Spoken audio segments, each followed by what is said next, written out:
कर देंगी। तो एंटी क्लॉकवाइज डायरेक्शन के अंदर जब ये मूव करेंगी तो इसका मतलब ये है कि जो हमारे पास इस केस के अंदर जो करंट फ्लो कर रहा है उसकी वजह से जो मैग्नेटिक फील्ड प्रोड्यूस हो रही है वो मैग्नेटिक फील्ड जो है वो इस तरीके से आ जाएगी। समझ आ गई बच्चों इसकी? तो ये सिंपल सा एक लॉ है, मैग्नेटिक फील्ड आ गई है, उसकी डिटेक्शन आपने कैसे की? आपने वो वायर लगा के तो उसके इर्द गिर्द आप लोगों ने कंपास नीडल्स के थ्रू उसकी डिटेक्शन कर ली, और बाद में उसके रूल का जब आप लोगों को पता चलना था तो रूल के लिए आप लोगों ने इसका राइट हैंड रूल इस्तेमाल किया, और राइट हैंड रूल के मुताबिक आपको पता चल गया कि उसकी डायरेक्शन क्या है। ठीक है, समझ आ गई बच्चों?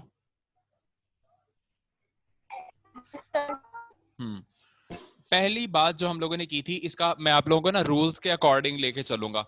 तो पहला जो लॉ हम लोगों ने अभी डिस्कस किया है,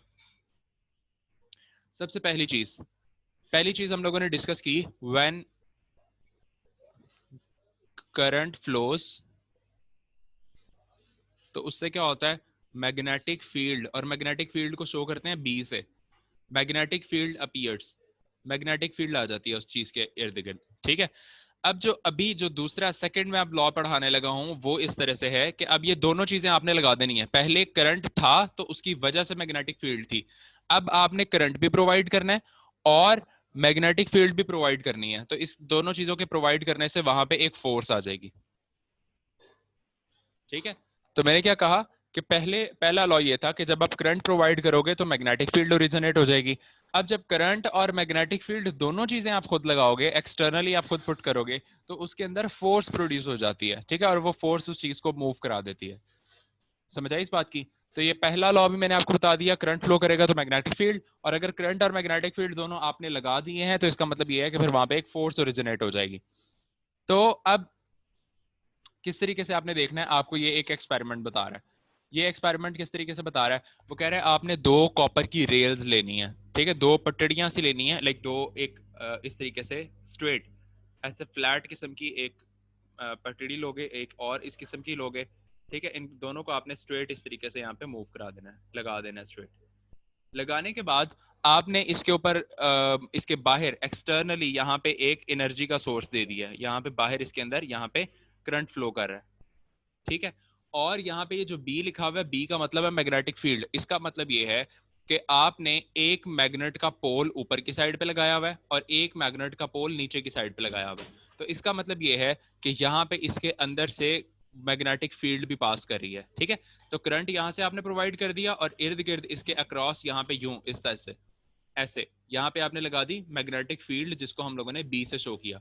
तो करंट भी आ गया आपके पास, मैग्नेटिक फील्ड भी आ गई। अब आपने क्या करना है, आपने इसका कनेक्शन जोड़ना है एक इस स्लिट के साथ। लाइक एक छोटा सा आप लोग मेटल का टुकड़ा लो और उसको आपने यहाँ पे लगा दिया। ये इस तरीके से मेटल का टुकड़ा आपने इसके ऊपर, रेल के ऊपर यहाँ पे इस तरीके से मेटल का टुकड़ा रख दिया। तो जैसे ही आप यहाँ से करंट प्रोवाइड करोगे, करंट आपने प्रोवाइड कर दिया, मैग्नेटिक फील्ड पहले से लगी हुई है, तो मैंने अभी आप लोगों को रूल बताया कि जहाँ पे करंट भी लगा होगा, मैग्नेटिक फील्ड भी लगी होगी, वहां पे एक फोर्स प्रोड्यूस होगी, और उस फोर्स के प्रोड्यूस होने की वजह से ये जो ग्रीन कलर की जो स्लेट आपको नजर आ रही है, ये इधर से मूव करके आगे की तरफ को चली जाएगी। ठीक है, तो इसका मतलब ये है कि करंट और मैग्नेटिक फील्ड की वजह से एक ऐसी फोर्स प्रोड्यूस हुई जो इस रेल को लेके आगे की तरफ को चलेगी, जिसने इस रेल को आगे की तरफ को धकेल दिया। ठीक है, तो इसका मतलब ये है कि जब कभी भी हम किसी चीज के ऊपर फोर्स और सॉरी करंट और मैग्नेटिक फील्ड दोनों एक्सटर्नली अप्लाई करेंगे तो वहां पे एक फोर्स ओरिजिनेट होगी, और वो फोर्स किसी ना किसी चीज को मूव करा देगी। लाइक ऑब्वियसली अगर आपने ये एक्सपेरिमेंट किया है तो ये जो इसके सेंटर में आपने रेल्स के ऊपर एक कंडक्टर रखा हुआ है, तो वो उस कंडक्टर को मूव करा देगी। समझ आ गई बच्चों इसकी?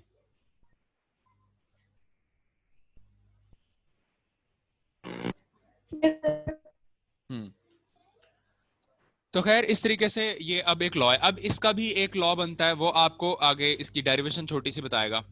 डेरिवेशन क्या बता रहा है, ये आपको बताया हुआ उसने, ये तीनों चीजें। देखो साथ ही मैं डेरिवेशन भी बता देता हूँ। जितनी ज्यादा आप करंट प्रोवाइड करोगे उतना ही ज्यादा आपके पास फोर्स आएगी, मतलब force is directly related to current. जितना ज्यादा आपने मैग्नेटिक फील्ड लगाई उतनी ज्यादा फोर्स आएगी, इसका मतलब current is force is directly related to magnetic field. जितनी उसकी लेंथ है, उतनी भी वायर की या जो भी सब्सटेंस है उसकी जितनी लेंथ है उतनी ही ज्यादा फोर्स आएगी। और चौथी चीज है F is directly related to sine theta, sine alpha यहाँ पे इस्तेमाल कर रहा है। साइन अल्फा का मतलब ये है कि साइन अल्फा के अंदर मैक्सिमम वैल्यू उसी टाइम पे होगी जब ये राइट एंगल के ऊपर मौजूद होंगी। अब मैं आपको अगर पीछे से थोड़ी सी डायग्राम दिखा दूं तो वहां पे हम लोगों ने इसको राइट एंगल पे रखा हुआ है। देखो जरा, अगर हम देखें तो बी मैग्नेटिक फील्ड ऊपर की साइड पे है और ये इस साइड पे है, तो इन दोनों का आपस का जो एंगल बन रहा है दैट इज 90 डिग्री। ठीक है, तो लेंथ एक तरफ है और लेंथ और साथ में मैग्नेटिक फील्ड, इन दोनों के दरमियान एंगल जो है दैट इज ऑफ 90 डिग्री। तो 90 डिग्री के ऊपर ही हमें रिजल्ट मैक्सिमम मिल रहा है। जब 90 डिग्री के ऊपर रिजल्ट मैक्सिमम मिल रहा है तो हम लोगों ने पढ़ा हुआ है साइन 90 की वैल्यू क्या होती है, साइन 90 की वैल्यू ऑब्वियसली 1। तो इसका मतलब ये है कि 90 के ऊपर जब हमें रिजल्ट 1 मिल रहा है, मैक्सिमम मिल रहा है, तो इसका मतलब ये है कि f is directly related to sine of angle alpha. ठीक है, तो ये साइन के साथ डायरेक्टली रिलेटेड है, उसके साइन अल्फा के साथ। जब उसके साथ डायरेक्टली रिलेटेड है तो अब क्या होगा कि ये इन चारों जो पॉइंट्स हम लोगों ने लिखे हैं, इन चारों को हम लोग कंपाइल करके एक में कन्वर्ट कर देते हैं। So f is directly related to I L B और साथ में हम लोग लिख देते हैं साइन ऑफ एंगल अल्फा। ठीक है, जब हम ये इसको प्रोपोर्शनलिटी साइन को खत्म करेंगे तो f इक्वल्स टू कांस्टेंट आ जाएगा और साथ में आ जाएगा I L B sine of angle alpha. Constant की वैल्यू यहाँ पे 1 पुट कर दो तो f equals to I L B sine of angle alpha. तो ये इक्वेशन आपके पास फाइनल बन जाएगी, f equals to I L B sine of angle alpha. यही इक्वेशन थी जो आप लोगों को रिक्वायर्ड थी। इससे हमें शो क्या हो रहा है, इससे हमें शो ये हो रहा है कि फोर्स जो है वो करंट के साथ, लेंथ के साथ और मैग्नेटिक फील्ड के साथ, तीनों के साथ डायरेक्टली रिलेटेड है। और साथ ही साथ साइन हमें ये शो करता है कि जब हम इनको परपेंडिकुलर रखेंगे तब जाके हमारे पास जो रिजल्ट है वो मैक्सिमम आएगा, और जब ये पैरेलल होंगी तब इसका रिजल्ट 0 हो जाएगा। ठीक है, तो ये 4-5 बातें, एक छोटी सी डेरिवेशन है, इसको अब आप लोगों ने देख लेना। क्या आवाज क्लियर नहीं है?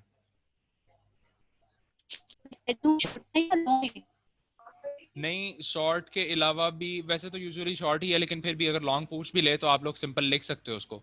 एक्सपेरिमेंट ही आपने बताना है ना, एक्सपेरिमेंट बताना है ना। तुम्हारी आवाज क्लियर नहीं है, मुझे मैसेज करो।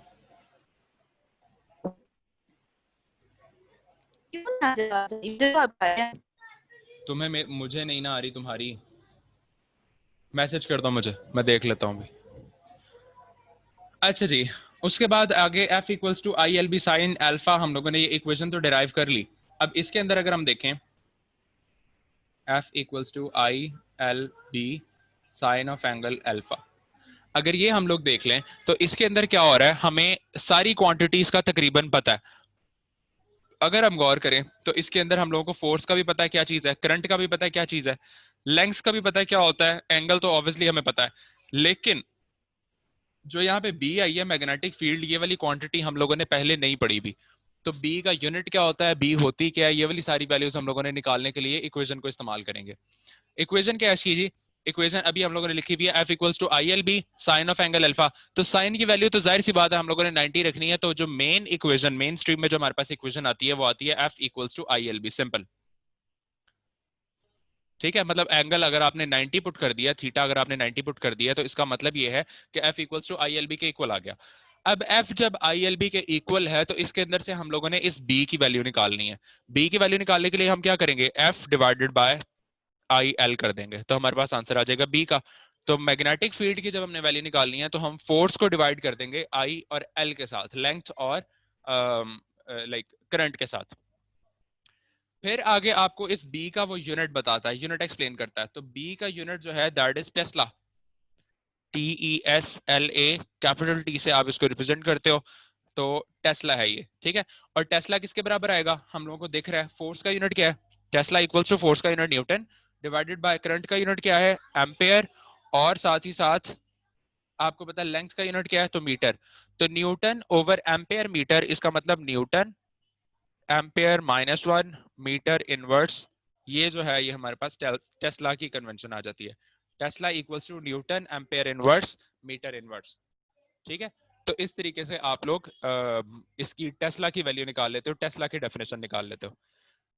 ये आ जाता है टेस्ला का फॉर्मूला। तो अगर आपको टेस्ला को डिफाइन करना पड़े, what is Tesla, define one Tesla, तो किस तरीके से डिफाइन करोगे, वो भी अगेन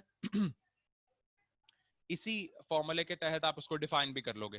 तो डिफाइन करने के लिए आप क्या करते हो, आप ये सारी वैल्यूज वन पुट कर लो, वन कंसिडर कर लो, ठीक है। तो 1 न्यूटन, 1 एम्पेयर और 1 मीटर, ठीक है। तो डिफाइन करने के लिए आप क्या करोगे, Tesla is the magnetic field that produces a force of 1 Newton when 1 ampere current is applied through a conductor of 1 meter, ठीक है।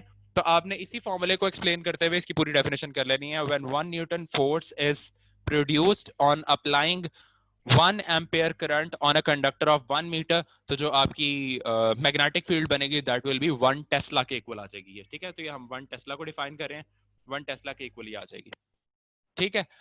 और लास्ट पे आप लोगों को ऑब्वियसली ये बात याद रखनी है कि एंगल इसका 90 होगा तो ही इसकी मैक्सिमम आपके पास रिजल्ट आएगा, अदरवाइज नहीं आएगा। आगे चलते हैं जी। आगे तो नेक्स्ट, आगे इसने इसके बारे में बताया हुआ है कि वेर वेक्टर एल, अच्छा हाँ, फिर वो आगे इसको वेक्टर ट्रीट करता है। देखो हम लोगों ने एक बात पढ़ी हुई है कि दो किस्म के प्रोडक्ट्स पढ़े थे। एक प्रोडक्ट पढ़ा था हम लोगों ने डॉट प्रोडक्ट, और एक प्रोडक्ट पढ़ा था हम लोगों ने क्रॉस प्रोडक्ट। तो जो डॉट प्रोडक्ट था that was equals to cos of angle theta. जब भी हम लिखा करते थे, लेट से हम लोगों ने एफ डॉट डी किया है, तो एफ डी कॉस थीटा हम लोग लिखा करते थे ना, F D cos of angle theta. ये एफ डॉट डी, दो वेक्टर्स मल्टीप्लाई हो रहे हैं एफ और डी, और इनके दरमियान अगर हमने डॉट से मल्टीप्लाई किया तो डॉट का मतलब है हम इसके आगे कॉस थीटा लिखेंगे। लेकिन अगर इसी के अगेंस्ट हम लोगों ने साइन थीटा लिखना है तो हम लोग लिखा करते थे, लेट से यही एग्जांपल ले लेते हैं, एफ इक्वल्स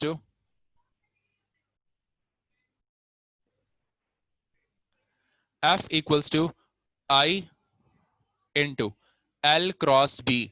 हम इसके साथ क्रॉस लगाया करते थे। क्रॉस का मतलब ये है कि बनने वाली जो चीज है वो भी हमारे पास वेक्टर ही है, और जब हमने इसको सीधा सीधा लिखना है तो I L B sine of angle alpha, और साथ में एन यूनिट वेक्टर हम लोगों ने इसका मेंशन करना है, ठीक है। और ये क्यों मेंशन करना है, क्योंकि हमें पता है कि फोर्स जो है वो एक वेक्टर क्वांटिटी है।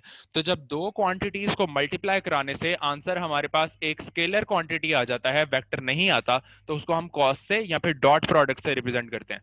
लेकिन जब दो को मल्टीप्लाई कराने से हमारे पास आंसर एक वेक्टर क्वांटिटी आता है, तो ये वेक्टर प्रोडक्ट होता है, और इसको हम साइन से लिखते हैं, और साथ ही साथ में हम लोग एन यूनिट वेक्टर भी इसके साथ मेंशन करते हैं, ठीक है ना। तो वो आपको बताता है कि जब हम लोगों ने इसको ट्रीट करना होता है तो फिर हम लोग इसको वेक्टोरियली किस तरीके से ट्रीट करते हैं, और उसके लिए उसने आपको इक्वेशन बना के सामने दे दिया, F equals to I into L cross B. और एल यहाँ पे एल लेंथ भी चुके एक वेक्टर क्वांटिटी आप कंसिडर करोगे, और इसी तरीके से बी को भी आप एक वेक्टर क्वांटिटी कंसिडर करोगे, तो जो एफ है फोर्स है that will also be a vector quantity. तो ये एक क्रॉस प्रोडक्ट के थ्रू एक दूसरे के साथ अटैच्ड है।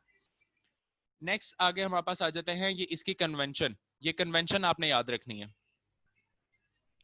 डॉट और क्रॉस का जो एक सिंबल है ना, ये आपको बताएगा। फॉर एग्जाम्पल, अब एक पेपर है, उस पेपर के अंदर से जैसे हम लोग हाँ, अगर magnetic field towards the reader जा रही है, टुवर्ड्स द रीडर का मतलब ये है कि पेपर से आउट आपकी तरफ को आ रही है। लेट्स से आपने जो पेपर आपके सामने है या जो स्क्रीन आपके सामने है, इस स्क्रीन की पिछली साइड पे आपने कोई ऐसी सोर्स लगाई हुई है कि जो मैग्नेटिक लाइंस ऑफ फोर्सेस हैं वो आपकी तरफ आ रही हैं, पेपर से बाहर की तरफ आ रही हैं, तो उसको आपने डॉट से रिप्रेजेंट करना है। जाहिर सी बात है, अगर मैं ये पेपर है और मैंने बताना है कि इसके ऊपर मैग्नेटिक फील्ड लगी हुई है और उसकी डायरेक्शन मैंने रिप्रेजेंट करनी है, तो मैं यहाँ पे डॉट लगा दूंगा। डॉट का मतलब ये है कि ये अंदर से मेरी तरफ को आ रहा है, बाहर की तरफ को आ रहा है, मेरी तरफ को आ रहा है। और अगर मैं इसके ऊपर क्रॉस लगा दूंगा तो क्रॉस का मतलब है मेरी तरफ से अंदर की तरफ को जा रहा है, ठीक है। तो डॉट का मतलब है टुवर्ड्स द रीडर, यानी कि outside the page of paper. और अगर मैं क्रॉस बताऊंगा तो क्रॉस का मतलब है सॉरी टुवर्ड्स द पेपर, तो पेपर की तरफ को जाएगा, तो inside the piece of paper, ये होगा क्रॉस की कन्वेंशन। तो ये डॉट और क्रॉस की कन्वेंशन आप लोगों ने याद रखनी है कि डॉट जो है वो टुवर्ड्स होता है रीडर, और क्रॉस जो है वो अवे फ्रॉम रीडर होता है। इसी तरीके से अगर आप दूसरे लफ्जों में इसको देख लोगे तो जो डॉट है, डॉट का मतलब ये है कि पेपर से बाहर की तरफ को चीज आ रही है, और क्रॉस का मतलब है पेपर के अंदर की तरफ को चीज जा रही है, ठीक है ना। तो यहाँ पे उसने एक और जगह पे इसकी कन्वेंशन बताई हुई है, ये यहाँ पे, यहाँ से अगर आप देख लो तो यहाँ से भी आप क्लियर कर सकते हो कि out of page of paper जो चीज आ रही है दैट इज डॉट, और अगर inside page of inwards towards the page of paper आ रही है, इनटू द पेज जा रही है, तो दैट इज क्रॉस, ठीक है। तो ये दो प्रोडक्ट्स आप लोगों ने देख लेने।